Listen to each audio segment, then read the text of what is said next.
Want justice কিংবা দেশটা কারো বাপের না, তুমি কে আমি কে বিকল্প বিকল্প।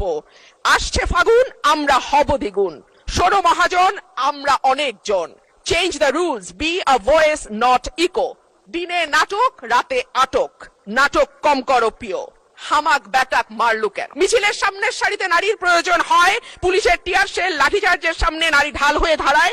অস্থির সময় নারীর সাহায্য ছাড়া পার হওয়া যায় না, আর সবকিছু যখন ঠিক হয় তখন নারী হয়ে যায় ট্রোলের বস্তু। নারীর পোশাক, নারীর চেহারা, নারীর কথা, নারীর হাসি সবকিছুই তখন হাসির খোরাকে পরিণত হয়। মাননীয় স্পিকার, শহীদদের যে প্রত্যাশা নিয়ে গণ অভ্যুত্থান, সেই প্রত্যাশা কিন্তু বায়বীয় বা অলিক কোনো বিষয় ছিল না।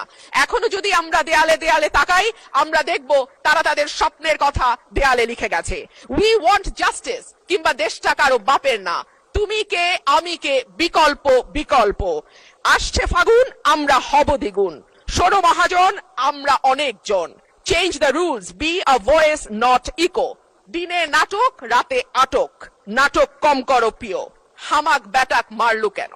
এমন হাজার প্রশ্ন, লক্ষ জিজ্ঞাসা।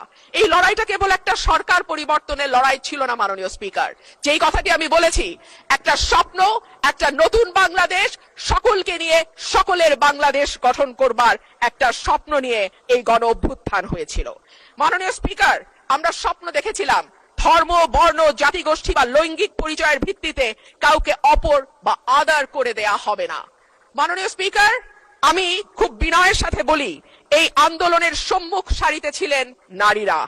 এক ঝাঁক নতুন প্রজন্মের তরুণ মুখ আমরা পেয়েছিলাম।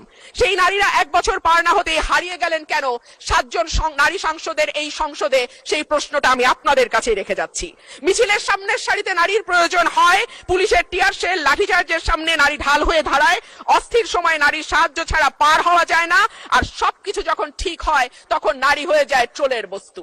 নারীর পোশাক, নারীর চেহারা, নারীর কথা, নারীর হাসি সবকিছুই তখন হাসির খোরাকে পরিণত হয়। মাননীয় স্পিকার, আমি আপনার মাধ্যমে আজকে সংসদে আরেকটি কথা বলে যাই।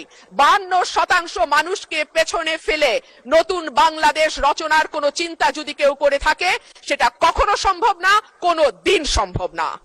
স্টার নিউজ, বাংলার খবর বিশ্বের সাথে।